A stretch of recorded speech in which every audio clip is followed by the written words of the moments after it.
আসসালামু আলাইকুম বন্ধুরা, কেমন আছেন সবাই? আশা করি সবাই ভালো আছেন।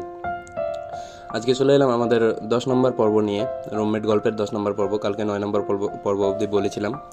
তো আমরা 9 নম্বর পর্বে এইটুকু বলেছিলাম যে সে মেয়েটি, তার নাম আমাকে হাবিবা বলল, এবং সে বলল যে সে আমার এক্স গার্লফ্রেন্ডকে চেনে, ভালোভাবেই চেনে আর কি। তো আমি তাকে অনেক কিছুই প্রশ্ন করলাম আমার গার্লফ্রেন্ডের ব্যাপারে, যে সে আমার গার্লফ্রেন্ডকে কিভাবে চিনে, বা তার সাথে কতটুকু পরিচয় আছে, বা তার বাসা কোথায়, মানে আমি সব কিছুই জানার চেষ্টা করলাম। তো সে আমাকে সব কিছু বললো না, শুধু বললো যে আমি চিনি এবং আপনার গার্লফ্রেন্ডের সাথে আমার সেইরকম একটা সম্পর্ক নাই, আমি জাস্ট এক দুইবার দেখা করেছি।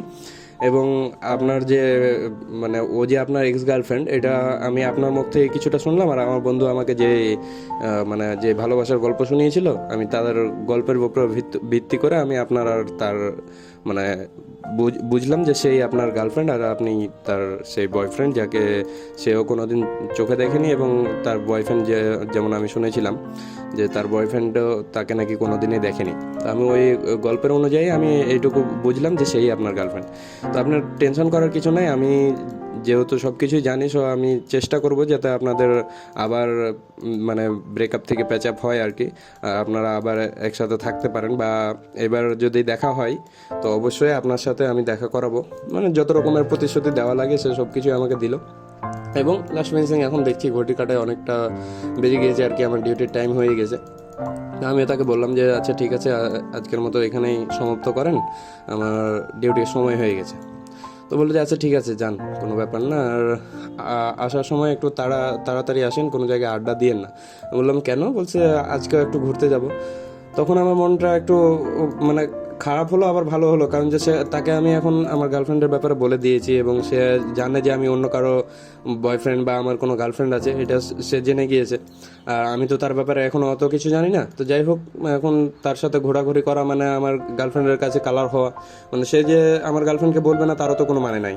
তাই আমি একটু ভয় করলাম। তারপরেও আমি বললাম যে না, আমি যদি তার সাথে এখন রুট ব্যবহার করি বা তাকে যদি ইগনোর করতে লাগি, তাহলে হয়তো বা সে মানে আমি যেমনটা করিনি তেমনটাই আমার গার্লফ্রেন্ডের কাছে বলবে, বা আমাদেরকে আর হয়তো বা কোনোদিন মিশতে দিবে না। তো আমি সেই ভয়টাও করলাম এবং নিজের কাজে বেরিয়ে পড়লাম, চলে গেলাম ডিউটির ওখানে। এবং ওখানে গিয়ে আমার মানে আমার ডিউটিতে আমি লেগে পড়লাম, আর ম্যানেজারের সাথে দেখা হয়নি। তো যাই হোক, আমি একদম ছুটির টাইম আমার বলেছিলাম সাড়ে পাঁচটা বা ছয়টা। তো 5:30টার সময় আমাকে ম্যানেজার এসে আমাকে ছুটির কথা বললো যে যে তোমার এখন ডিউটি অফ হয়ে গেছে, তুমি এখন বাসায় যেতে পারো। এই মুহূর্তে আবার বাসার মালিক বাসায় আসলো আর কি, কোথায় গিয়েছিল সকালে আপনাকে তো বলেছি গত পর্বে। তো আজকে আবার মানে এই পর্বে আবার আসলো আর কি। তো বাসায় ঢুকছে, ওই টাইমে আমি গেটটা খুললাম। গেটটা খোলার পরে বাসার মালিক ভিতরে যাওয়ার আগে মানে গাড়িটা দাঁড় করালো এবং বলল যে তোমার কি কোনো কাজ আছে? আমি বললাম মানে না বলতে যাবো, আর ওই মুহূর্তে আমার মনে পড়লো যে মেয়েটা তো তাড়াতাড়ি ডেকেছে আর কি। তো এখন আমি বললাম যে সেরকম একটা কাজ নাই, কিন্তু হালকা পাতলা আছে। বলছে কি কাজ? আমি এখন কাজের তো বিবরণ দিতে পারবো না। তো বললাম যে আমার এক ফ্রেন্ড ঢাকায় থাকে, তো সে দেখা করতে আসছে অনেক দূর থেকে, মানে একটু মিথ্যা কথা সাহায্য নিলাম আর কি। তো সে অনেক দূর থেকে আমার সাথে দেখা করতে আসছে, এই জন্য আমি আর কি আমাকে যেতে হবে, নাহলে আবার সে মন খারাপ করবে, কারণ যে অনেকটা দূর থেকে, মানে আমি এমনভাবে বুঝলাম যে সে হয়তো বা আমার এরিয়া থেকে আরও দূরে কাজ করে, সে আমার সাথে দেখা করতে আসছে এই এরিয়া।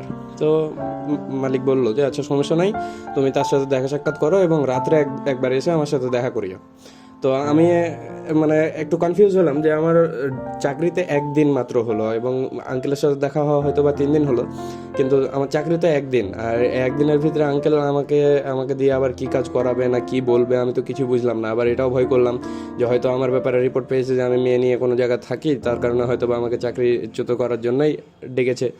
তো সব কিছু মিলিয়ে আমি একরকম ডিপ্রেশনে আছি। আর ওই টাইমে আবার মেয়েটার মেয়েটা আমাকে ফোন দিয়েছে, মানে হাবিবা আর কি আমাকে ফোন দিয়েছে, রুমমেট হাবিবা, নট আমার এক্স গার্লফ্রেন্ড। তো আমি ফোনটা রিসিভ করলাম। সে বলছে যে কোথায়, কত দূরে আপনি? আমি বললাম যে এই তো রওনা দিয়েছি, বাসা থেকে আসছি। মানে আমি এত পরিমাণে ডিপ্রেশনে আছি যে আমি কি করব কিছু ভাবতে পারছি না। এদিকে চাকরিচ্যুত হওয়ার ভয়, এদিকে মানে মালিক হয়তো বা চাকরি যদি নাও যায় তো মালিক আবার কি করবে বা কি বলবে, এগুলো ভয় করছি। আবার ওদিকে তার সাথে আবার যদি ঘুরতে বের হয় আর এটাও যদি মালিকের কেউ দেখে নেয় তো অনেক বড় কেলেঙ্কারি হয়ে যাবে। তো সব দিক দিয়ে মানে একটা ডিপ্রেশনে পড়ে গেছি আর কি। তো তারপরও এবার হাঁটতে লাগলাম বাসার দিকে, এবং একটা সিগারেট হাতে নিয়ে খেতে খেতে আমি বাসার দিকে রওনা দিলাম। কিছুক্ষণ পর মানে আমার মনে পড়লো যে আমার এক্স গার্লফ্রেন্ডের কথা মনে পড়লো, এবং মনটা আরও খারাপ হয়ে গেল আর কি। মানে ওই যে বললাম না যে আমার সাথে যে রুমমেট আছে সেও হাবিবা, এবং আমার এক্স গার্লফ্রেন্ডও হাবিবা। তো আমি ওই হাবিবা নাম দিয়ে তার নাম্বারটা যখন সেভ করেছি, তো সেভ করার পর থেকে আর কি আর মানে যখনই ও ফোন দেয় তখনই এরকম একটা ফিলিংস চলে আসে যে আমার ওই ফোন দিয়েছে আর কি। তো ওই ভাবতে ভাবতে বিল্ডিংয়ের দিকে গেলাম, এবং আজকে দেখছি যে সে নিচেই, মানে বিল্ডিংয়ের নিচে যে বসার জায়গাগুলো আছে, যেমন অনেকজন তো থাকে, আর তাদের জন্য তো কিছু স্পেশাল একটা স্পেস করা থাকে, যার কারণে মানে বিল্ডিংয়ের মানুষজন নিচে এসে বসতে পারে আর কি। তো ওই রকম যে জায়গাগুলো আছে ওগুলোতে বসে আছে কোনো একটা জায়গায় হাবিবা। তো আমি দেখলাম এবং তার সাথে কথা বলবো ভাবলাম, আবার ভাবলাম যে হয়তো বা সে তারও তো একটা প্রাইভেসি আছে, সে যে কোনো কিছু করতে পারে। তো আমি আর তার সাথে কথা না বলে আমি উপরের দিকে উঠতে গেলাম। ওই টাইমে পিছন থেকে ও ডাক দিল এবং বললো যে আপনি কি ড্রেস চেঞ্জ করবেন? আমি বললাম যে হ্যাঁ অবশ্যই, আমাকে ড্রেস চেঞ্জ করতে হবে না, আপনি বললেন যে ঘুরতে নিয়ে যাবেন। তো বলছে ঘুরতে যাব ঠিক আছে, কিন্তু তারপরও আপনার ড্রেস চেঞ্জ, এই ড্রেসে তো ভালো লাগছে। তো আমি বললাম যে না, তারপরও একটু ড্রেসটা চেঞ্জ করা দরকার। তখন বললো যে আচ্ছা ঠিক আছে, আপনি ড্রেস চেঞ্জ করে আসুন, আমি এখানে আছি। আর এই যে আমরা এই কনভারসেশন করছি, এটা কিন্তু বিল্ডিংয়ের নিচে, আর সবাই কিন্তু এটা দেখতে পাচ্ছে। তো সবারই এটা ভালোভাবেই হয়ে গেল, মানে মনে চলে আসলো যে এরা হাজব্যান্ড ওয়াইফই আর কি। তো আর কোনো আমাদের ভিতরে ঝামেলা থাকলো না, আমি যেটা ভাবলাম। তাই আমি উপরে চলে গেলাম। উপরে গিয়ে ভাবছি যে নিচে যাব না তাকে ফোন দিয়ে আবার উপরে ডেকে নিব, মানে আজকে যাব না ঘুরতে। কারণ যে আমার ভিতরে এখনও এই ভয়টাই কাজ করছে যে যদি মালিকের কেউ দেখে নেয়, মানে ম্যানেজার বলুন বা মালিকের কাছে আর যারা কাজ করে এদের ভিতরে যদি কেউ দেখে নেয়, তো ওই টাইমে আমি একটা অনেক বড় কেলেঙ্কারিতে পড়ে যাবো, আর আমার চাকরিটাও যেতে পারে। তো এই ভয় করছি, এই ভয় করতে করতে আমি ভাবলাম যে না, যা হবে হোক, আমি যেহেতু এই মেয়েটার মাধ্যমে আমি আমার গার্লফ্রেন্ডকেও পেতে পারি, তো আমার যদি একটা চাকরি যাওয়ার ফলে আমি যদি আমার মানে জীবনসঙ্গীকে পেয়ে নিই, আমার জীবনসঙ্গিনীকে পেয়ে নিই, তাহলে এটা অনেক বড়ই মানে হবে আর কি আমার জীবনের জন্য। তো আমি আবার হালকা পোশাক আশাক পরে আমি আবার বেরিয়ে পড়লাম তার উদ্দেশ্যে। নিচে এসে দেখলাম সে এখনও দাঁড়িয়ে আছে, অপেক্ষা করছে আমার জন্য। তো আমি আসলাম এবং তাকে বললাম যে চলেন, কোথায় যাবেন? তো সে বললো যে কোথাও না, এই সামনে একটু হালকা পাতলা নাস্তা খাবে আর কি। তো বাইরে গিয়ে আমি একটা রিক্সা রাখ দিলাম, কারণ যে আমি তো বুঝে নিয়েছি যে সে এখন আমার সাথে প্রতিদিন রিক্সাতেই যাবে। তো সে আবার বললো যে না, রিক্সা রাখ দিতে হবে না, আমরা হেঁটে যাবো আর কি। তো বাঁচলাম যে তার সাথে হেঁটে যাব, মানে হচ্ছে যে আমি যদি মালিকের কেউ দেখেও নেই, তারপরেও আমি বাহানা দিতে পারবো যে এটাই সেই ফ্রেন্ড, আমার এলাকায় বাড়ি বা আর কিছু, এগুলো বলতে পারবো। তো হাঁটতে লাগলাম তার সাথে, হাঁটতে হাঁটতে কিছুটা পর যাওয়ার পরে একটা রেস্টুরেন্ট টাইপের, মানে ছোটোখাটো রেস্টুরেন্ট, অতটা মানে আমি বারে বারে শুধুমাত্র আপনাদেরকে বোঝানোর জন্য একটা রেস্টুরেন্ট বলি আর কি। কিন্তু রেস্টুরেন্ট বলতে এমনি নর্মাল, ধরেন যে খাবার দোকানও হতে পারে, বা এমনি যেগুলো ফুটপাতে দাঁড়িয়ে থাকে এরকম খাবার স্টলও হতে পারে। তো রেস্টুরেন্টটা শুধু বলি যাতে কথার সাথে মানান খায় আর কি। তো ওই রকম একটা রেস্টুরেন্টে বসলাম, বসার পরে সে এখন মেয়েদের যেটা সবচেয়ে ফেভারিট জিনিস, ফুচকা খাবে। তো ফুচকা অর্ডার দিল। আর আপনারা তো ভালোভাবে জানেন যে আমার পকেটের অবস্থা একদম এখন মানে জিরো টাইপের, কারণ যে আমার কাছে কিছুই নাই, মানে এখন যা খরচ হবে সম্পূর্ণটাই তো হাবিবাই দিবে। তো আমি আর কিছু অর্ডার দিলাম না সাহস করে, তো যা অর্ডার দিল ওই দিল, মানে ওর জন্য যা অর্ডার দিচ্ছে তা আমার জন্য অর্ডার দিচ্ছে। তো আমি আর কিছু বললাম না, ওভাবে আছি। ওভাবে থাকতে থাকতে হুট করে মানে খাওয়া দাওয়া যখন শেষ, খাওয়া দাওয়ার মাঝে অনেক গল্প হয়েছে, তো সব গল্পই তো আর ডিরেক্টলি বলা যাবে না, তাই বলছি যে খাওয়া দাওয়া যখন শেষ তখন মানে দোকানের যেটা পিচ্চি আছে, একটা প্রত্যেকটা দোকানেই একটা পিচ্চি থাকে, কিন্তু রেস্টুরেন্টে থাকে না বেসিক্যালি। কিন্তু আমি তো বললাম যে আমাদের একটা রেস্টুরেন্ট না, ওই ফুটপাতের একটা ফুচকার দোকান বা চটপটির দোকান বলতে পারেন। তো পিচ্চিটাকে ডাক দিল এবং পিচ্চিটার হাতে 50টা টাকা দিল, এবং কানে কানে যেন কি বললো। তো আমার খুব একটা খারাপ লাগলো যে আমি এখানে বসে আছি তার সামনে, সে আমাকে না বলে সে ওই পিচ্চিটাকে ডাক দিয়ে তার হাতে 50 টাকা দিয়ে কিছু আনতে পাঠাচ্ছে বা যাই হোক কিছু বলছে। তো আমার খারাপ লাগলো যে সে আমাকেও বলতে পারতো। তো বসে আছি ওভাবে, আর এর মধ্যে চা নিয়ে এলো। চা আসার পরে ওই পিচ্চি আবার আসলো, এবং পিচ্চি এসে তার হাতে যেন কি দিল।